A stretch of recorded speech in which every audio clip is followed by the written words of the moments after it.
you need to forget everything you think you know about Easter.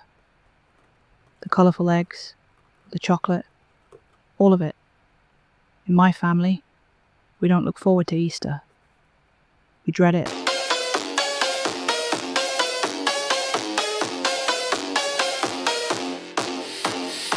I'm telling you this on Good Friday, April 3rd, 2026. It's been 20 years. 20 years to the day it all started, the day the Easter Bunny chose my family. His list isn't about being naughty or nice. It's a kill order. And the thumping I hear outside, that faint, sweet smell of damp hay and dirt creeping under my door, that means he's here, and he's just chosen my children. It started on Good Friday, back in 2006. I was 10, and life was still simple. We lived in a 2-story house at the end of a quiet cul-de-sac that backed up against a dense patch of woods. Easter was a huge deal in our house. My mother planned holidays with military precision, so the air was already thick with the smell of baking rolls and honey-glazed ham. My dad had just spent the afternoon putting together a new bike for my older brother Michael and hiding it under a tarp in the shed. We were just a normal, happy family. That Friday was when everything started to feel wrong.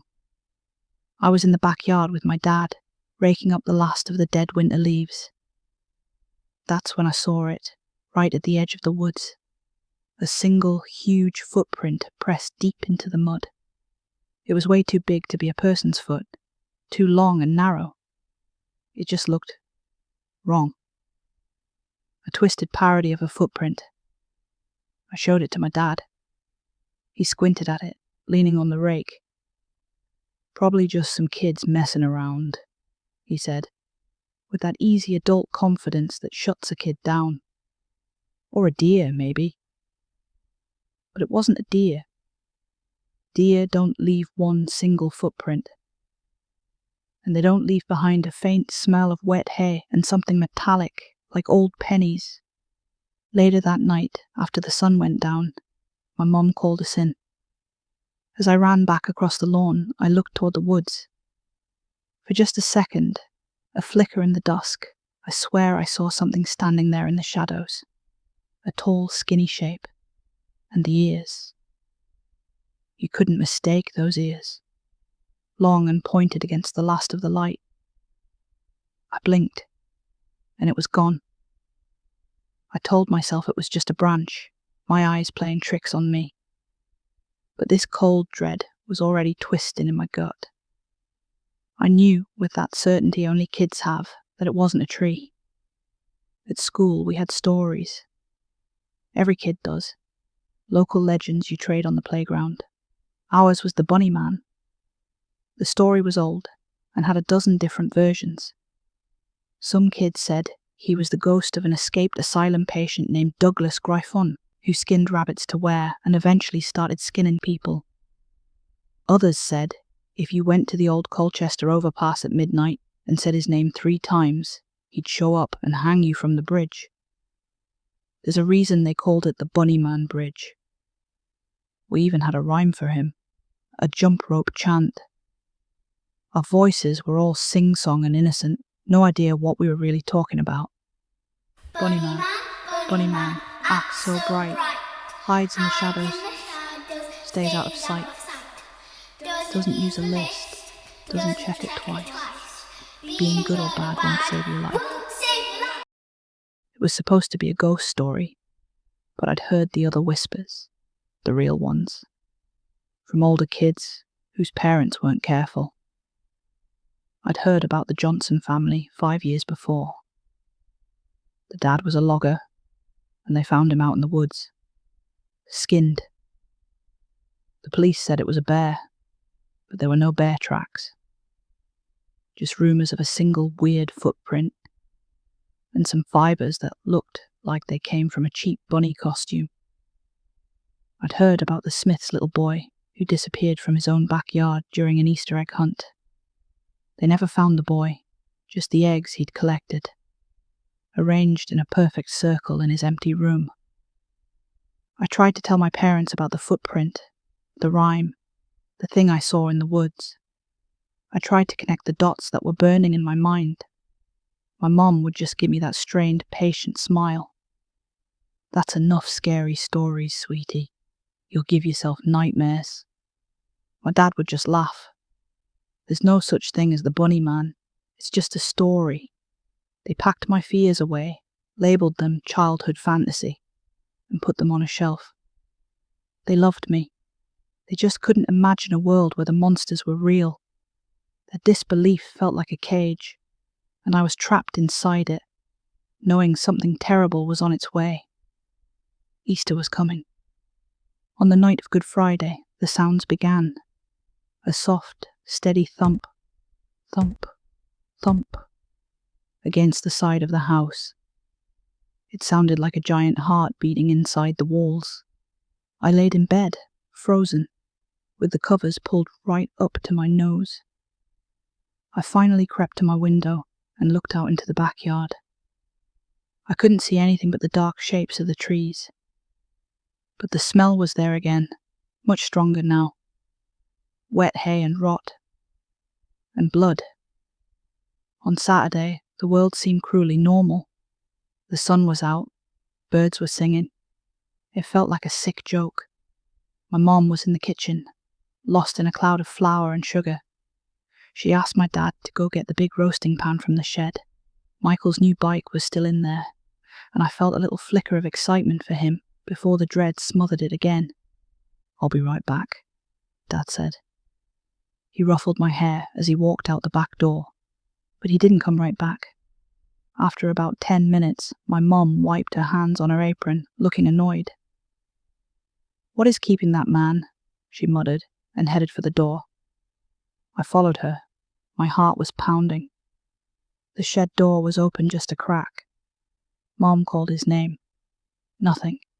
She walked toward it, but I was frozen to the patio. She pushed the door open the rest of the way and just stopped. She didn't scream. That's the part I remember most. The silence. She just stood there, her hand clamped over her mouth. I took a slow step forward, then another, until I could see past her into the shed. Dad was on the floor next to the overturned top and Michael's shiny new bike. The roasting pan was on the ground nearby, spattered with red. My dad's head, it was turned at an angle it shouldn't be, and the wall behind him was painted in a spray of crimson. Propped against some tires was a hatchet. It was our hatchet, the one Dad used for splitting firewood. But it wasn't where we kept it, and it wasn't clean. The world just tilted. The only thing that kept me standing was the sight of my mum's back, stiff as a board. She turned around slowly. Her face was a pale, waxy mask. "Go to your room," she whispered, her voice thin and strange. "Lock the door. And don't. Come. Out." I ran. I ran upstairs past Michael's room where he was still playing video games, totally oblivious.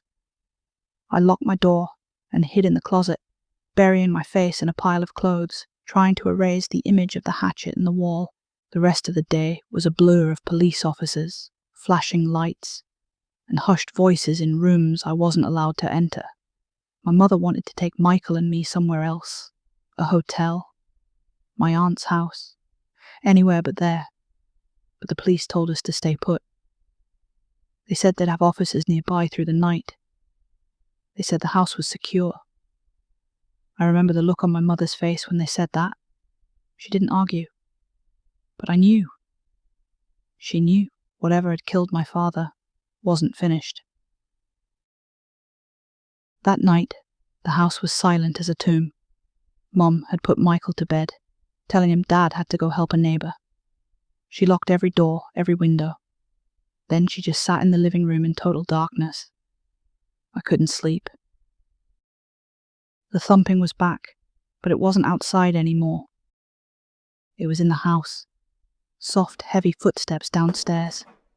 A floorboard creaking in the hall. Then, I heard water running in my parents' bathroom. splash. Then, silence. A thick, heavy silence that was so much worse than the noise. I waited for what felt like hours. I couldn't stay in my room. I slowly opened my door and crept into the hall. The door to my parents' room was open. The bathroom light was on, spilling out onto the carpet. I tiptoed forward and peeked around the doorframe. My mother was in the bathtub, but she wasn't taking a bath. She was hanging from the shower head by my father's belt, her body just dangling. Her throat had been cut, a horrible, gaping smile from ear to ear. The water I'd heard was from the shower, washing her blood down the drain. And on the white tile wall, drawn in blood, was a sloppy picture of an Easter egg. I stumbled backward. A scream stuck in my throat. I had to get Michael. I ran to his room and threw the door open. His bed was empty. The sheets were torn and thrown on the floor. The window was wide open, the curtains blowing in the night air. And on his pillow, right where his head should have been, was a single robin's egg blue Easter egg. Next to it was a half-eaten carrot. I heard a floorboard creak right behind me. I didn't turn around. I just bolted. Out the back door, into the woods. I ran until the sun came up and my legs gave out. I hid under a bush, shivering, as the first sirens cut through the Easter Sunday morning. I was the only one left. He didn't use a list. He didn't check it twice. For some reason I'll never understand. He let me go. The police called it a robbery homicide. A drifter, they guessed. The open window in Michael's room. Some missing jewellery. That was their story. My father fought back, and my mother was a victim of senseless cruelty. They had no story for Michael. He just became a missing person. A face on a flyer. A ghost. They didn't believe a 10-year-old girl in shock. The bunny man? They just looked at me with pity. My story was buried under therapy sessions and psych reports. I was sent to live with my aunt in another county, far away from the woods and the whispers. For 20 years, I tried so hard to be normal. I went to school, made friends, went to college. I met my husband, Matt. His world is so grounded, so blessedly normal, that for a while I could almost pretend mine was too. We got married. We bought a new house with no history, no creaks, no shed. We had 2 kids. Lily, who has my eyes, and Sam, who has his dad's easy smile. I built a life on denial. But every year, when spring came, the dread would creep back in. I'd see Easter displays at the grocery store and my throat would close up. I'd see a guy in a bunny suit at the mall and have to fight off a full-blown panic attack. The past wasn't dead, it was just sleeping. And I always knew that one day it would wake up. Tonight, it woke up. It's Good Friday, 20 years later, and the thumping is back. It started an hour ago. That same soft rhythmic beat against the living room wall. Thump, thump, thump. It's just the house settling, honey, Matt said without looking up from his laptop. New houses do that. But I knew. Then came the smell. That same rotten hay and damp fur seeping through the window frames. I checked the locks 3 times. I closed all the blinds. What's wrong with you? Matt finally asked, closing his laptop. You're white as a ghost. Is this about Easter again? We've talked about this. It was a horrible, random tragedy, but it's over. He was trying to comfort me, but it was like throwing gasoline on a fire. He doesn't get it. He can't. For him, the Easter bunny is just chocolate and baskets. For me, it's a killer in a dirty costume with an axe. It's a monster that tears families apart for fun. My kids are asleep upstairs. Lily is 8, Sam is 6. They spent all night talking about the town egg hunt tomorrow. They even left carrots out for the Easter bunny. Their innocence feels like a fragile piece of glass, and I can feel it about to shatter. The thumping stopped, and that's what scares me the most. The silence is always worse. Matt sighed. Look, I saw a branch tapping the siding earlier. I'll go trim it. Will that make you feel better? No, Matt, don't, I said, my voice shaking. Please, just stay here. I'll be 2 seconds, he said, kissing my forehead. I'll go out through the garage, lock the door behind me. He walked toward the kitchen, toward the door to the garage, to the back of the house, just like my father walking toward the shed. The old rhyme slammed into my head. My blood went cold. He's been gone 5 minutes. It feels like an hour. The motion sensor light in the backyard just clicked on. I can't see the back of the house from here. Just the light.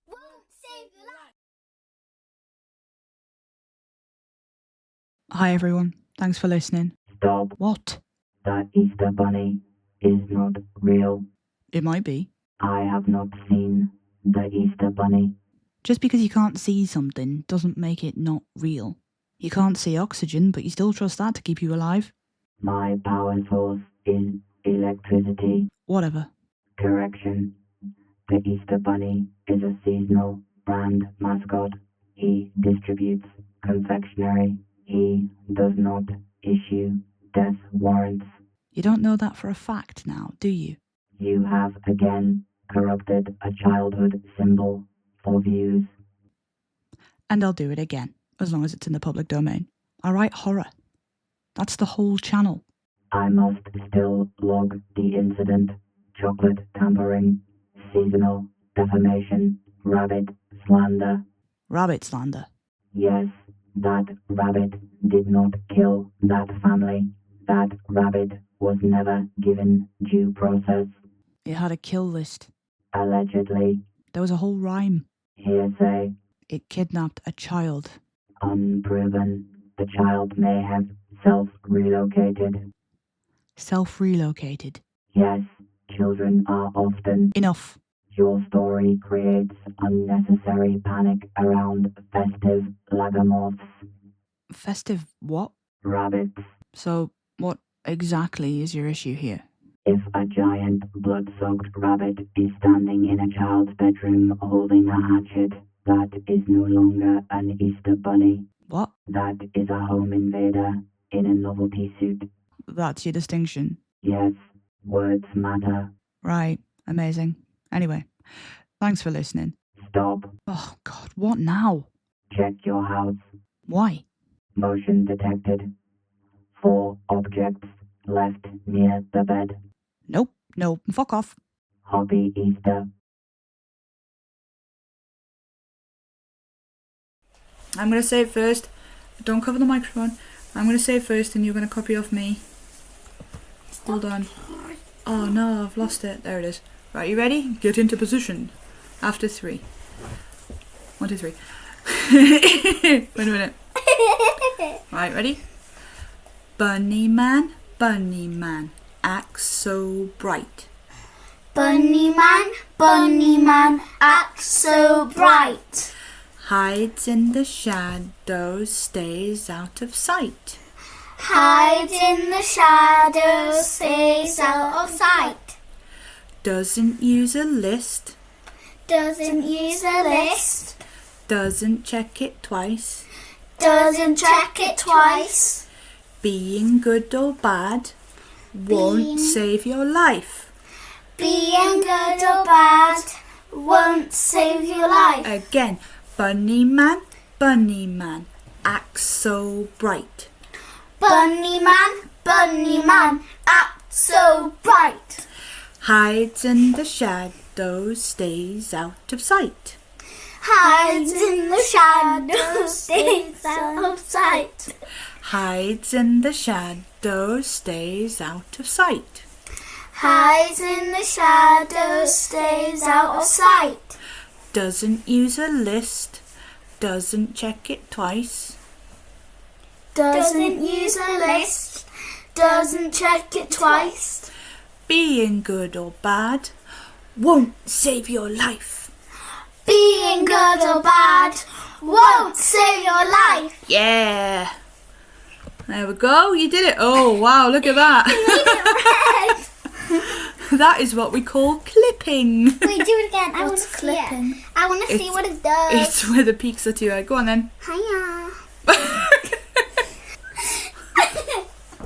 Wait, can I do it by myself? Go on then. Alright, wait a minute. Do you want to read it? I want to do it. You have to do it like you're doing patty cake, so like bunny man. Right, go on then. Bunny man, act so bright. Hide in the shadows, stays out of sight. Doesn't use a list, doesn't check it twice. Being good or bad won't save your life. Right, Ava's turn. Do you want to do it again? By yourself? Wait, where are we? There, just there. Look. Bunny man, are so bright. Act so bright. Sorry. Act so bright. Hides in the shadows, stays out of sight. Doesn't use a list, doesn't check it twice. Being good or bad won't save your life. Well done. That was great. Oh.